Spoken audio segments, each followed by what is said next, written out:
It is hard to comprehend the scale that galaxies exist on. Have you ever thought about how old the Milky Way itself is? And no, I don't feel good. So you should totally interact with this video and leave a comment telling me to feel better. It's almost as old as the universe itself. Cosmologists believe that galaxies began forming in the early universe when there was an abundance of gas and dust, the stuff that makes up stars. Early stars and the stuff needed to make them became gravitationally bound, forming protogalaxies. Those protogalaxies eventually became full-fledged galaxies like our own. Now they come in a variety of shapes and sizes. Our own Milky Way is a spiral galaxy, about 100,000 light years across, between 1,000 and 1,500 light years thick, and contains up to 400 billion stars. And stars have lifespans. The more massive stars will burn out within a few million years, going out in a blaze of glory known as a supernova. Our sun is expected to live about 10 billion years total, so good news, the sun still has another 5 billion years or so left. It's only middle-aged at this point. But stars that are less massive than our own, they will live for hundreds of billions, and in some cases, potentially even trillions of years. But if stars burn out, what happens then to something that's made up of stars? What happens to a galaxy when it no longer can support new star formation? This is what happens when a galaxy dies.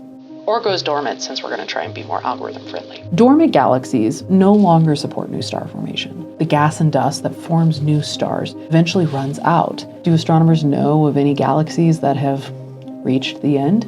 Actually, yes. And the one I'm about to talk about is really surprising because it comes from a time when there was an abundance of new star-making material everywhere in the cosmos.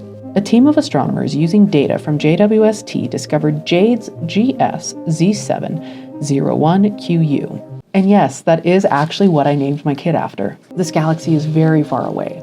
The light from it began traveling towards us at a time when you wouldn't expect to see any dormant galaxies, but it seems that even at the time the light from this galaxy began traveling towards us, star formation had already ceased. So this gives astronomers amazing opportunities to study the conditions of the early universe, seeing such surprises as this one. Now you might be wondering with all of this, what is the ultimate fate of our own galaxy, the Milky Way? The answer is a bit complicated because the Milky Way is actually on a collision course, as you probably know, with Andromeda. In about 4 to 5 billion years, Milky Way and Andromeda will merge. And during the first billions of years of this merger, as the two galaxies collide, creating new regions of star formation. But as the eons pass, eventually the collision will die down, and what will be left is a giant elliptical galaxy.